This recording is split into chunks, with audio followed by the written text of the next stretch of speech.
Markaziy o'yinni boshqarish Asker Najaf Xushnudbek Ismoilov qanot hakamlari. Tarkib o'yinchilar barchasi qanotlar, markaz yaxshi shakllangan himoya qilmasam. Grigoriy bu turning so'nggi o'yini. Irov 23, Diyorjon Turopov 26, Abdulloh Yo'ldoshev, Ozodbek O'ktamov 27, Xosraf Hananov 31 va hozir uchrashuvda hisob ochilishi mumkin. Ketma-ket 2 zarba. Har ikkalasi yaxshi kombinatsiya edi. Dastlabki zarbadan so'ng ajoyib seyf Rahimjon Davronovdan, keyingisida himoyachi aniqlandi. Deyarli barcha maydoncha ichiga kirib olishdi. To'g'ridan-to'g'ri darvozaga zarba. Rahimjon Davronov to'pni uzoqlashtiryapti. Andijon tarkibida yaxshi o'yinlar namoyish etdi. Kubokni qo'lga kiritdi va keyin jamoadan ketdi. Hozir xato kutilmaganda Lokomotiv imkoniyat bor. Zarba! Darvoza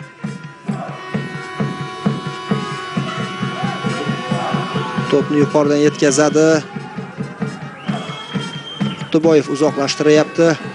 Levan Arvelda 3 gol, Akaki Shulayada 2 ta, Merbek Rejabaliyevda 2 gol bor.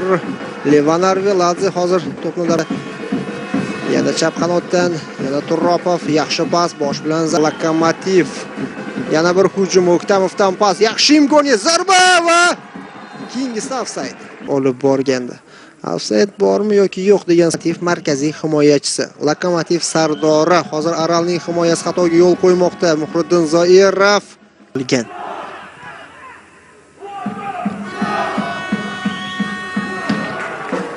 Diyorjon Muhriddin Zoirov markazdagi sheriga to'pni yetkazmoqda. O'ktamov mehmonlarning hujumi. Farhodov bir raqibni aldadi, yuqoridan to'pni yetkazmoqda. Bo'sh qoldi darvoza, zarba yo'llan. E'tibor qarating, zo'r hujum. Darvozabon ham qaysidir ma'noda to'pni ushlab olishda xatoga yo'l qo'ymoqda. Variantlar bor chap qanotga. Asqarov, Bobur Asqarovdan zarba va Arveladze pas yuqoridan himoyachilar qaytarishdi. Bu jonli devordan qaytdi, yana ichkariga to'p qaytarilmoqda. Darvozabon o'z o'rnida Levan Arveladze.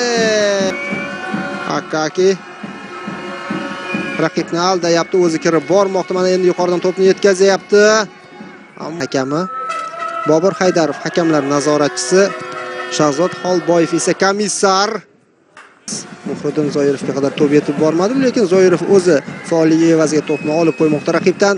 Imkoniyat bor, zarba va Akaki Shulaya qildi. Aral mana shu golni qaysidir ma'noda orqali nazoratni qo'lga olyapti. Akaki Shulaya, Muhriddin Zoirov o'zi zarba yo'lladi, aniq qo'pollik yo'q. Asker Najafaliyev o'yinni davom ettirishga ruxsat bermoqda. Araldan tezkor qarshi hujum. 2 o'yinchi oldinda bor, pas, to'p o'tadimi? O'tayapti to'p. Imkoniyat bor. Tezroq harakat qilish kerak. Bugun ikki jamoa safida to'p tepishmoqda bir-biriga qarshi. Akaki esa to'pni qabul qilib olmoqda. Akaki zarba yo'llash mumkin, pas. Himoyachi o'yinchilardan Damir Nizamov tushdi. Hozir mehmonlarning hujumi, yaxshi imkoniyat bor. Pas Rasulov, zarba anchagina xavfli. Akaki aldadi, kirdi jarima maydoniga, zarba. Nikola ortga, yana Akaki, Anzur Ismoilov! Tashlangan katta qadam Akaki Shulayadan golli pas. So'zsiz qo'pollik ham yo'q deyapti hakam. Asqarovdan pas. O'yindan tashqari holat yo'q. Davom etsak bo'ladi. Yaxshi imkoniyat bor hozir. Abrayevda kirdi. Levan Arveladze. Keling yana bir marta ko'raylik zo'r nuqtadan. Ajoyib, ha? Himoyachilar Asker Najafaliyev esa o'yinni yakunlab bermoqda.